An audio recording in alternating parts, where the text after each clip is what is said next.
बच्चों को जैसी परियों की दुनिया लगती है वैसी असल में होती नहीं है। परियों की दुनिया खौफ से भरी हुई है। बताया जाता है कि हमारे देश के कश्मीर में, कश्मीरी पहाड़ियों में, स्पीति वैली में ऐसा बताया जाता है कि वहाँ पे परियों की एक दुनिया है जहाँ पे इंसानों के रहने की कोई भी जगह नहीं है। अगर कोई इंसान वहाँ पे भूला भटका वहाँ पे पहुंच जाए तो उसकी सिर्फ लाश मिलती है। कश्मीरी लोकल्स का कहना है कि अगर कोई अकेला रात में यहाँ पे ट्रैकिंग करते करते पहुंचता है तो उसका इंटरेक्शन इसके साथ जरूर हो सकता है। सबसे पहली चीज तो ये होगी कि आसपास एकदम ठंड का माहौल हो जाएगा। दूसरा कि आसपास कहीं से तो किसी तो लड़की की आवाज में कोई तो गाने की आवाज आएगी। और तीसरा वो जो गाने की आवाज का जब आप पीछा करोगे तो वो आपको एकदम गहरे सन्नाटे भरे जंगल में ले पहुंचेगी। और जैसे ही आप वहाँ पे पहुंच जाओगे एक परी आपके सामने आके खड़ी हो जाएगी जो कि बेहद खूबसूरत होगी, लेकिन उसका जो अगला कदम होगा वो सिर्फ मौत होगा। ये जो परियों की दुनिया है इसको परिस्तान भी कहा करते हैं। ये जो परियों की कहानी है ये सिर्फ लिखावट में नहीं है, कश्मीरी लोगों के फोकटेल्स में है, कश्मीरी लोकल्स में ये हर रोज घूमती रहती है। लेकिन साइंस का जो कहना है वो थोड़ा सा अलग है। साइंस में इस सारी चीजों को एक टर्म दिया गया है, high altitude cerebral edema,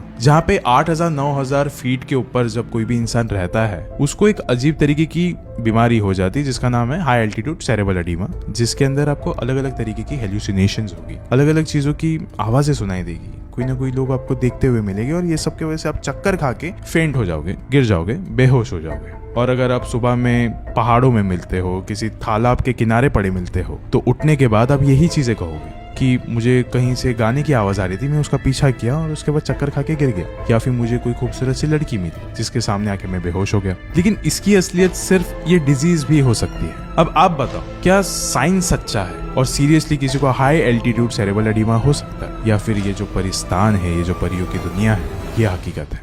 comments में बताओ। शुक्रिया।